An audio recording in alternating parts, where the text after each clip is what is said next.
My name is Michael Hansen. I'm a research associate at the Consumer Policy Institute, which is part of Consumers Union of the U.S., the publisher of Consumer Reports. Some of the concerns for genetically engineered animals is, I would say that the biggest concern that many non-governmental organizations have is we've pointed out that there actually are no firm regulations for either human safety or environmental safety testing. They haven't published anything. The federal government hasn't published any guidelines or policies for how they're going to deal with genetically engineered animals. We have the Food and Drug Administration has said that they're going to treat the genetically engineered salmon, the fish, they're going to evaluate them under the New Animal Drug Act. For the purposes of the law, they're going to consider them new animal drugs. The FDA has recently said that they hope to put out a policy statement for how they want to regulate all genetically engineered animals. That policy statement is supposed to be out in early 2002, but they're already saying that they're going to regulate it under treat engineered animals as new animal drugs. And we think that's sort of perverse way of looking at things, because I wonder whether that would even stand up in a court of law. While you could make an argument, for example, that a fish that is engineered to have a growth hormone gene in it, you might argue that, well, the growth hormone that will now being produced in the fish is a drug, and so therefore we'll consider the fish to be a drug. But even if you accept that and say for human safety testing, that's okay, what about the environmental impacts of the engineered fish or of these engineered animals if they escape into the environment? The FDA doesn't really have the regulation, the statutory authority to look at the question, and they don't have the expertise either. For the higher animals, that's what the FDA has said. They're going to come out with a policy statement sometime in early 2002. And the way that works is they'll have to put out a policy statement. There'll have to be a period of time, comment period, so that any interested member of the public can comment on the policy, and then they'll have to try to finalize it, take all the comments that they get on the policy take those into account before they come up with some finished policy. But the FDA has already said it's their intention to regulate all genetically engineered animals. So not only fish, but if you want to engineer birds or cattle or sheep or any animal, they're going to regulate those as new animal drugs. Okay. And that's not, I don't think that that's appropriate. I believe that if they were challenged in a court of law, that they would probably lose, because say, for example, that you engineer a cow to put on weight more quickly so that it'll bulk up and have more meat. What rationale are you going to regulate that as a drug? It just doesn't make much sense. And also, if you look at engineered insects or arthropods, so that you can get spiders and mites and crustaceans, there is actually no policy or no regulation out there right now. And there are people that have been doing field releases for engineered arthropods. That is, for things such as engineered spider mites, or there's talk of people want to release engineered mosquitoes, and other insects. And actually, some of the people that are doing this work have suggested that there needs to be some kind of regulations, because at the moment, none really exist. And particularly, there's a concern for genetically engineered arthropods that are either vectors of animal disease or vectors of human disease. It looks like APHIS, part of the USDA, had originally said that they thought that was important and they should develop regulations for it. They now appear to be saying that, well, we don't really have statutory authority because we can only control, since we're a federal agency, we can only control things if they move across state lines. So that means if you want to do experiments on an engineered mosquito and release it just in Florida, well, if that doesn't cross state lines, then we don't have any regulatory authority. We don't think that's correct. Consumers Union doesn't. We feel that APHIS should develop regulations for engineered arthropods and for ones that are, particularly ones that are vectors of animal diseases as well. And this notion that things aren't going to cross state lines is really silly when you get to things like mosquitoes. If you release them, they're not going to stop when they come to a border and not fly across that border. So there needs to be some regulation. And then you then get into, well, what about arthropods that are engineered that are vectors of human disease? Those wouldn't be under the USDA's purview. They should probably be under the Public Health Service. So they need to be developing regulations. But at the present time, they don't exist for the insects, and they're really for the animals. The Food and Drug Administration has said that they're going to put out these regulations, but there's still concerns about environmental impacts that the FDA does not have the expertise or the authority to look at. So there's a gaping loophole for there's virtually no environmental regulation to look at environmental safety of engineered insects or of engineered animals.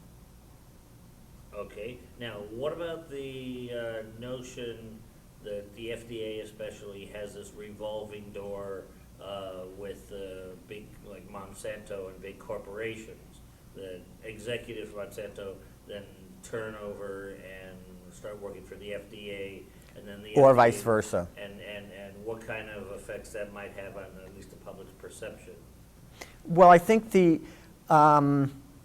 has been a problem at the Food and Drug Administration with people working at the agency and then moving over into industry or to Monsanto, and sometimes there are reverse happening with industry scientists that come in and work for the government. At the very least, that creates the appearance of a conflict of interest, and that lessens the trust that the public has in these federal agencies. So that could be a very big problem, this sort of revolving door. But I think the way the agency should work is whenever they come up with new regulations, they're required by law to publish them in the Federal Register and to have a period where anybody in the public can comment on those new regulations, and they have to take those into account when they're developing their final policies.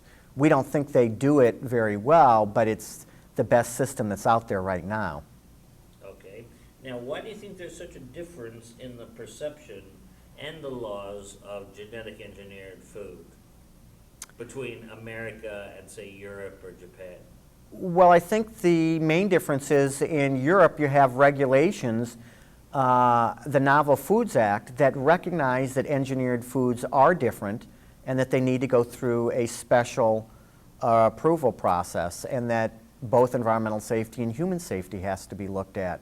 In the United States, in contrast, we have a very weak regulatory system because we made a decision in the early 1980s, and around 1985 or 86, they developed something called the Coordinated Framework.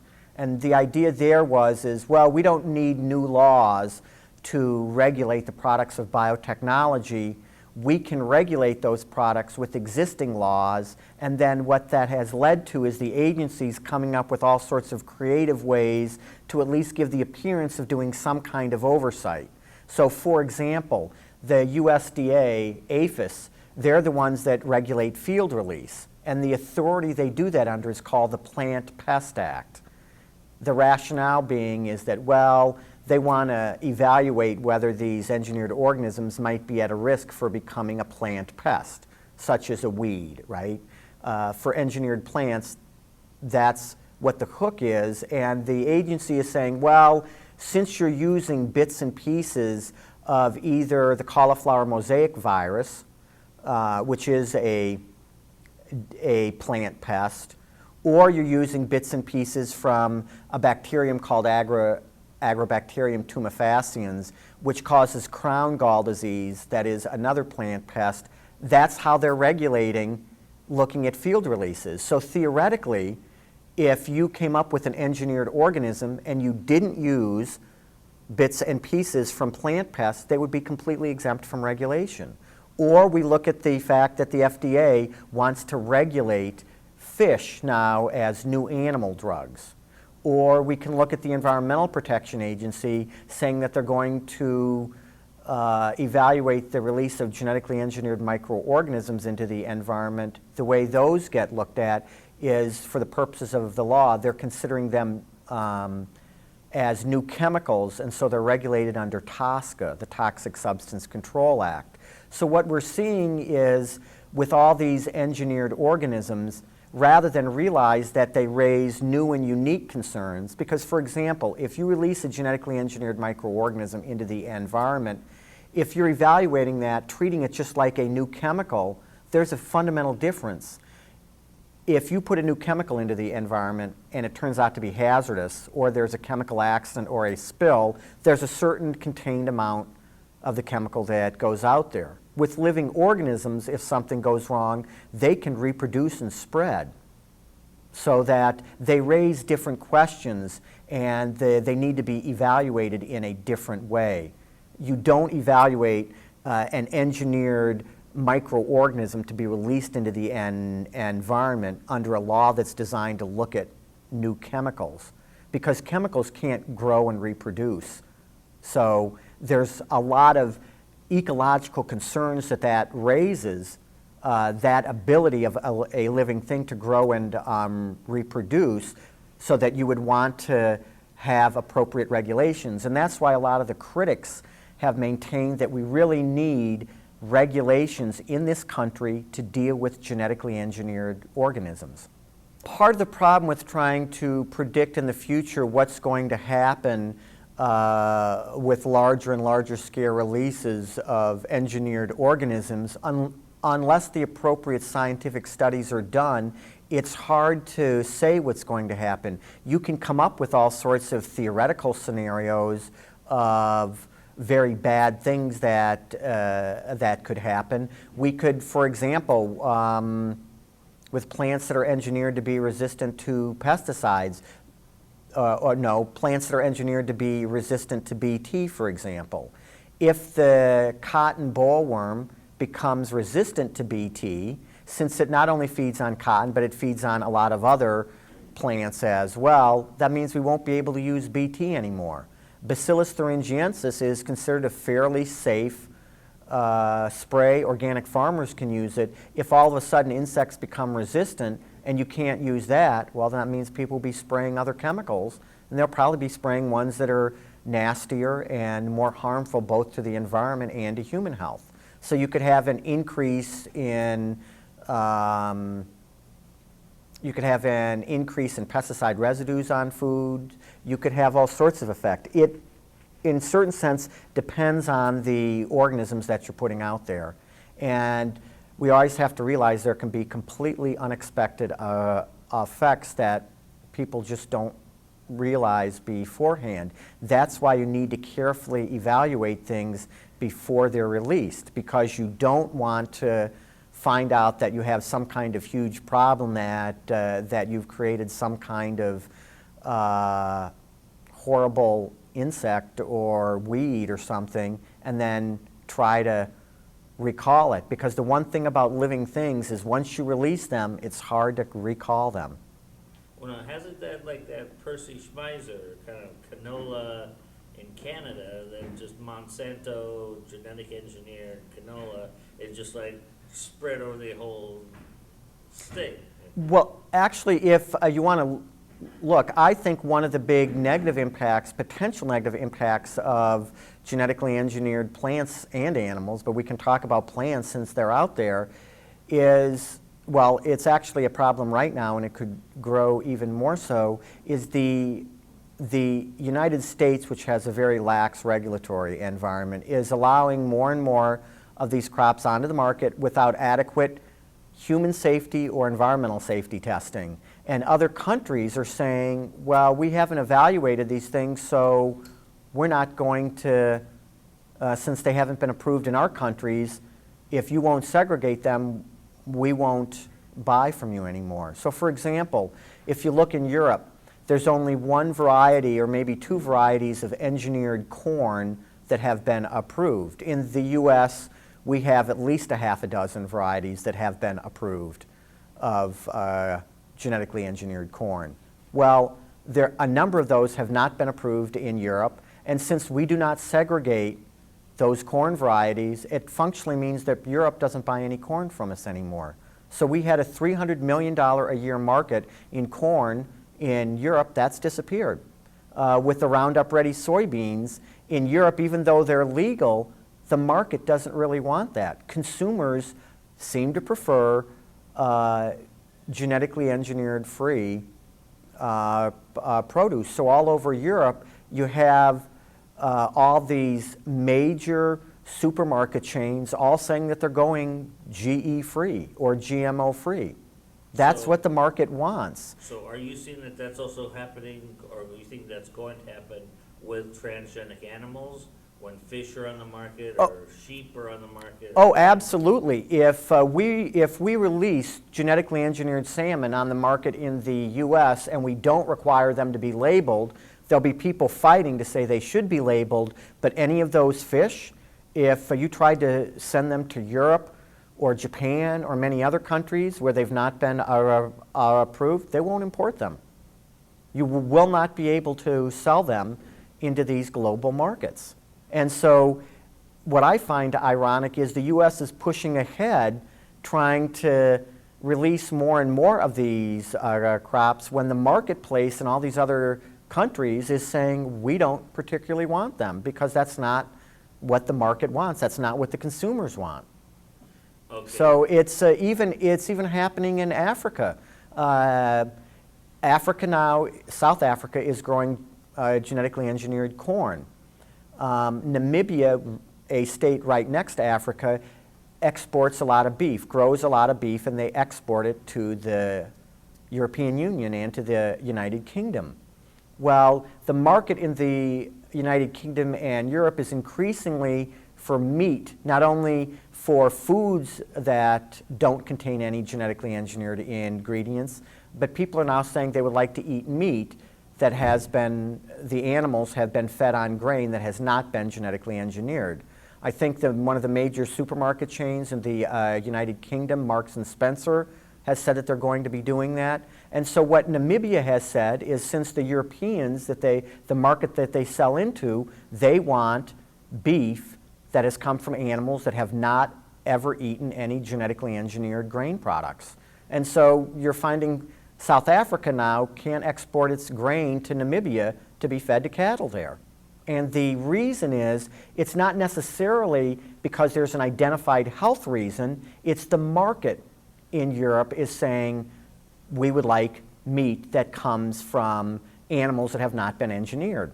And so once labeling will happen in Europe, they're going to require labeling of all engineered foods, and I believe they're going to start being able to label for whether animals have been fed engineered foods or not. The market will make up its mind, and at least in Europe and Japan and other places, people don't seem to, the market seems to be very leery of these engineered crops. And so I find it ironic that the U.S. is pushing a technology that in many markets in other parts of the world they don't want. And in fact, the U.S. is trying to pressure countries to take this stuff. Okay, and let's get then on to the next question, which is tell me the RBGH story. Recombinant bovine growth hormone, or in the rest of the world it's called BST, or bovine somatotropin. That was a drug that was genetically engineered in bacteria, and it's injected into dairy cows to make them produce more milk. It's a cattle growth hormone. Although Monsanto, which got approval in the United States in '93, in November of 1993, and they started selling the product in February of 1994, they're the only manufacturer that is selling in the U.S. Their growth hormone, their bovine growth hormone, which the trade name is Posilac, is not identical to what the cow produces herself. It's actually slightly different. And there were concerns about both animal health, because the data was showing that when you inject cattle with bovine growth hormone, There's an increase in certain disease rates, such as mastitis, and it actually says that on the label that comes with the product. There was also concern about human health, that there were some suggestive evidence that the milk would contain bovine growth hormone is a growth hormone. The way it stimulates milk production is it doesn't do it through the growth hormone itself. What happens is the growth hormone stimulates the production of another growth factor called IGF-1, or insulin-like growth factor number 1. That's what actually stimulates the mammary glands and leads to the increased milk production. There's concern because there's increasing evidence that IGF-1 is being increasingly linked to a number of different forms of tumors, particularly colorectal cancers, breast cancer, lung cancer, and there's a fourth one that I'm forgetting. Let's see, colorectal cancer, breast cancer, breast cancer, and prostate cancer. So there's some concern there, although the levels that appear to be associated with these various adverse health effects are higher than some of the levels you find in the milk, but there is still a concern that this molecule, IGF-1, would be problematic because the studies show that when you inject animals that are injected with bovine growth hormone compared to animals that are not injected, when you look at their milk, you get higher IGF-1 levels. So there's concern about that. There's also concern that since bovine growth hormone, when you inject it into animals, since there's an increase in disease rates, particularly mastitis. Mastitis is an inflammation of the udders in cattle. It is the major animal health problem in the U.S. About 1/3 of the cattle in the U.S. get treated for mastitis at least once a year. And mastitis rates go up in animals that are treated. If you look at the label that comes with the product, the label actually says use of Posilac is associated with increased frequency of medication to treat for mastitis and other health problems. So the label says that basically that antibiotics that are used against mastitis, that those more antibiotics will be used, and the concern is those could show up as residues in the milk, and that our monitoring programs for antibiotic resistance are not, for antibiotics in the milk are not adequate. So there was also concern that there could be increased drug residues in the milk. So tell me, why is it that it is banned in every industrial country, but still used here in America? Well, bovine growth hormone was approved in the U.S. went on sale in 1994. In Europe, there was a moratorium on its use between 1994 and the end of 1999. What happened in Europe is at the end of that moratorium, they turned the product down. They said, we're not going to approve it. And the argument they said is the data on animal health, the adverse effects on animal health, were enough to show that it should not be permitted on the market because they said it's unsafe to use on animals. Canada, also in January of 1999, they turned down bovine growth hormone and said we're not going to approve it for sale in Canada. And their argument was that it causes adverse animal health effects. So it's been primarily Europe, although Europe said we're turning it down on animal health grounds, but the Europeans were also concerned about potential human health implications and thought that those issues had not been adequately addressed. And I should also say that at the global level, we have the Codex Alimentarius. That's the food safety standards setting organization for the United Nations. It's a joint body between the Food and Agriculture Organization and the World Health Organization. And they've had a chance to declare bovine growth hormone safe, to say that a certain level can be used safely, and they've decided not to do that. And that's the reason that Codex decided that was because there was not scientific consensus. The U.S. was saying that they thought the data was there to show that this product is safe for humans, and therefore we should set a level, any level should be permitted in milk. And the Europeans and actually other countries have said the scientific data is not there yet for us to declare it safe. And so there has been the Codex Alimentarius had a chance both in 1997 and 1999 to declare it to be safe, that is, to grant an maximum residue level, and they've both times declined. Okay, now let's get into the Steve Wilson and Jane Aker aspect. Is they came up with their story presenting possible dangers, and so could you give me a relationship between commercial sponsor, commercial TV, news reporting these kind of presentation? Well, bovine growth hormone in the U.S. is sold by Monsanto. Monsanto is a fairly aggressive company, and Monsanto does have a history of aggressively, for reporters and others that report on bovine growth hormone and try to bring up some of the negative side to that. Monsanto raises questions with reporters, with their editors and others, and what happened in Fox in the case of Steve Wilson and Jane Aker is these two investigative reporters came up with a series. They did their own investigation. They interviewed a bunch of people, and then the TV station was even promoting the piece because they thought it was going to be good. And then just a day before, all of a sudden there's a letter that goes to the head of Fox from one of Monsanto's lawyers saying that there might be stuff that's in there that is false or misleading, and sort of threatening that there might be legal action taken if Fox decided to air that. And so that's when all of a sudden Jane and Steve found themselves in this quandary of their bosses asking for changes. They went through this process of, I think, doing 74 changes, and they still didn't like it.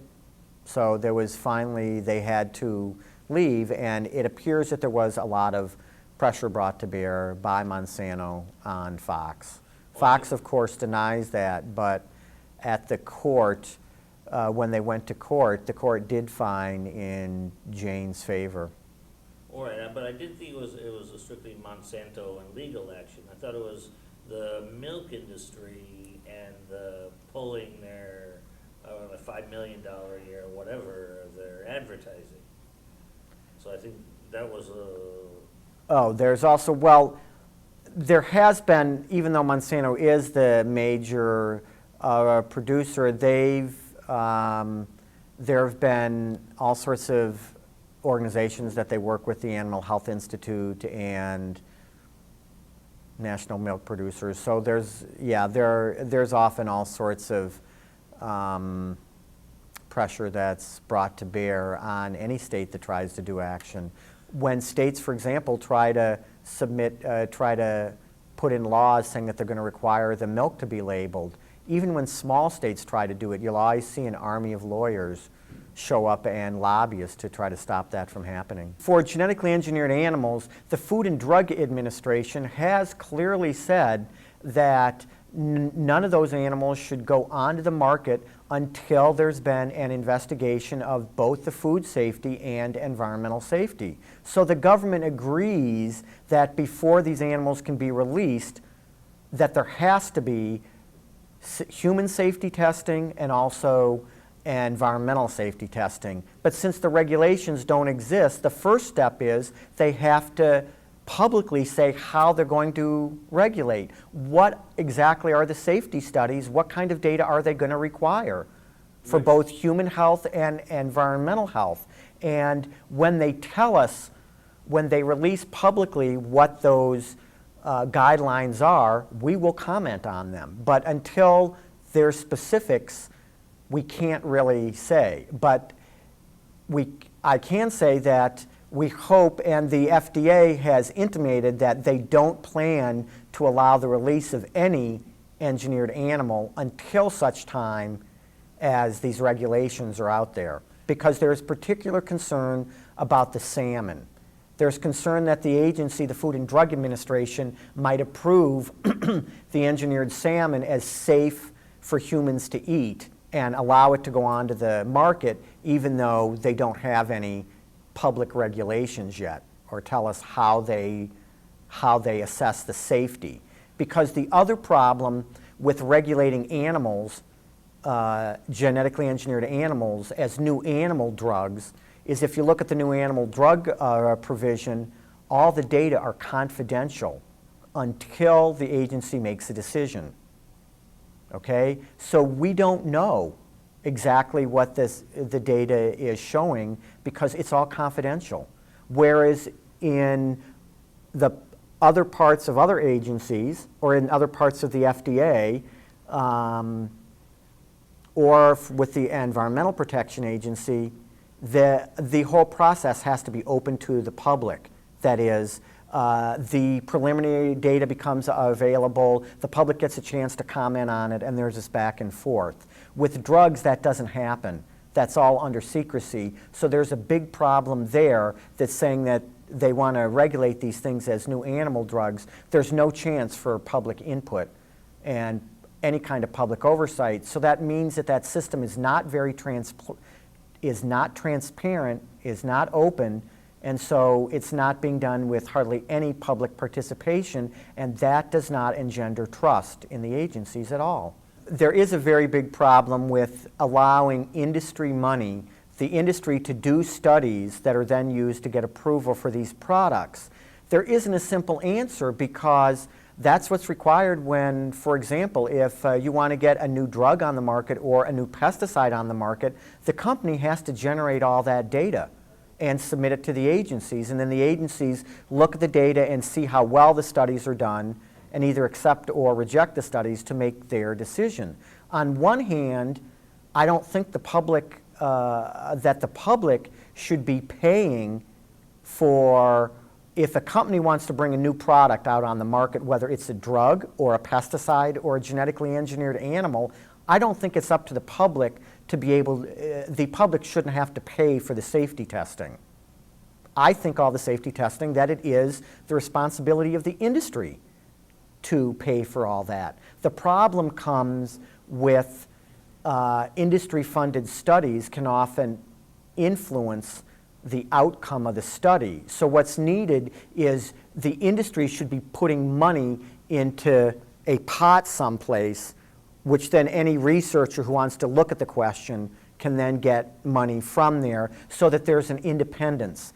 Because even scientists will say that their research isn't influenced by where they get their money from, but the influence can happen in many subtle ways. I mean, besides the overt way of saying, well, I'm going to cynically give this company what it wants so that they'll give me more money, on a subtle way, there's things that work. If you're getting money from a drug company and you're doing studies for them and you find that there's a real big problem with one of their drugs, are they really going to want to come back and give you more money to do further research? So this whole problem of industry funding of research is very problematic because what's happening in the medical literature is there are now studies that are appearing that are showing that the results that you find in studies is often linked to where the money's coming from. So that means money that comes from pharmaceutical companies to work on a particular drug, those studies tend to find more positive effects from the drug than people that are studying that drug who don't get any money from the universities. And the scientists had always denied that any of this would happen because they said, are you questioning my integrity? You think that just because I take money from a company that I would do lower quality science? And even though scientists have said that for years, there is now actual, in the scientific literature, in the medical literature, there have been studies in the last 3 or 4 years on secondhand tobacco smoke, on the calcium channel blockers. There was a controversy there, and on a couple of other drugs.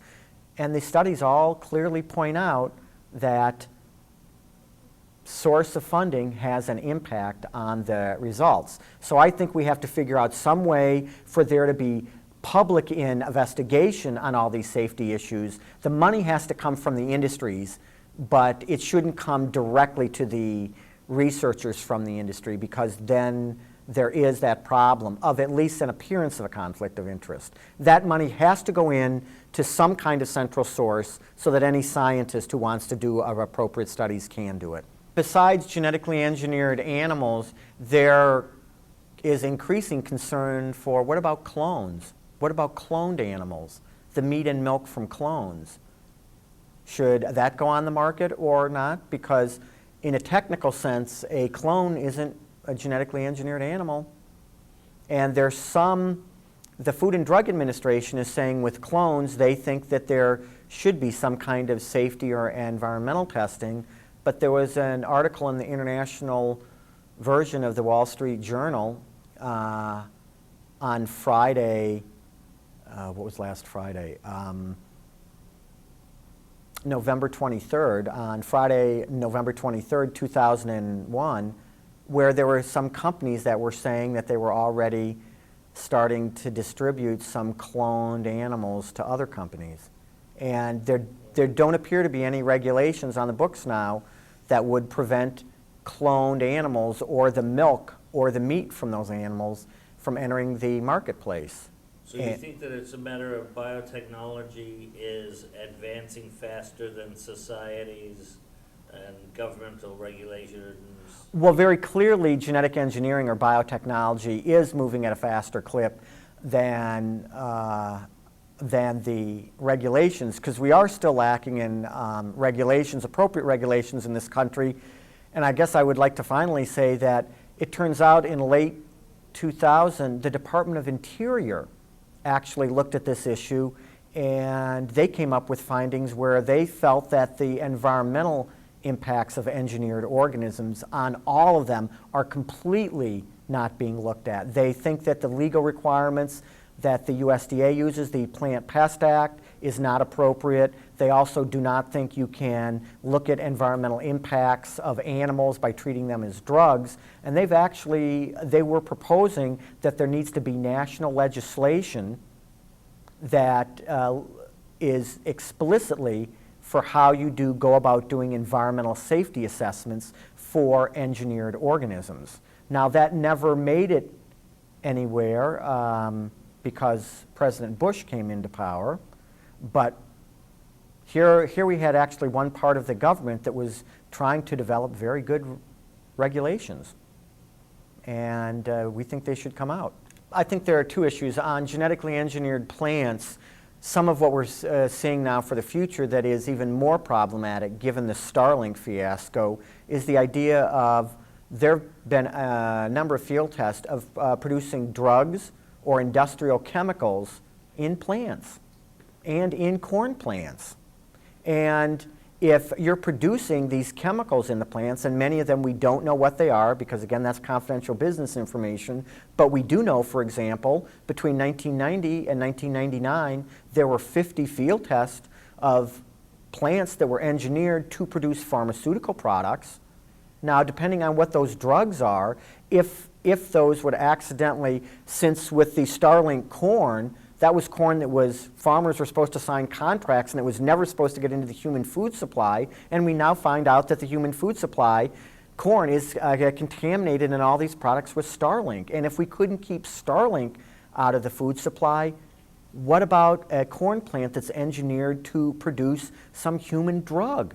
How are you going to keep that out of the food supply? And animals that are engineered to produce drugs in their milk, for example, what's going to stop some kind of mix-up from happening and maybe some of that milk getting into the regular market, or one of these animals mating with another animal and you get some kind of release? Then you can have all sorts of potential, both human health and environmental impacts. Because once you start to produce drugs and industrial chemicals, and basically using plants or animals as factories to produce that stuff, there can be, we have to admit that there can be all sorts of accidents with these things getting out.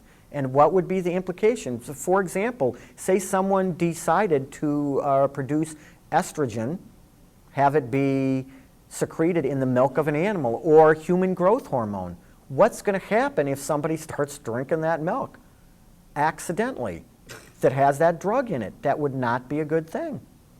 And so even though they're moving forward with these pharmaceutical plants and animals, I think that the Starlink has to show us very clearly. There was a case where farmers were all going to sign contracts and this stuff was never going to get into the human food supply, and now it's all over the place. So if we couldn't keep Starlink out of the food supply, how are we going to keep corn that is engineered to produce pharmaceutical drugs from not also having that pollen move or get into the food supply in unexpected ways?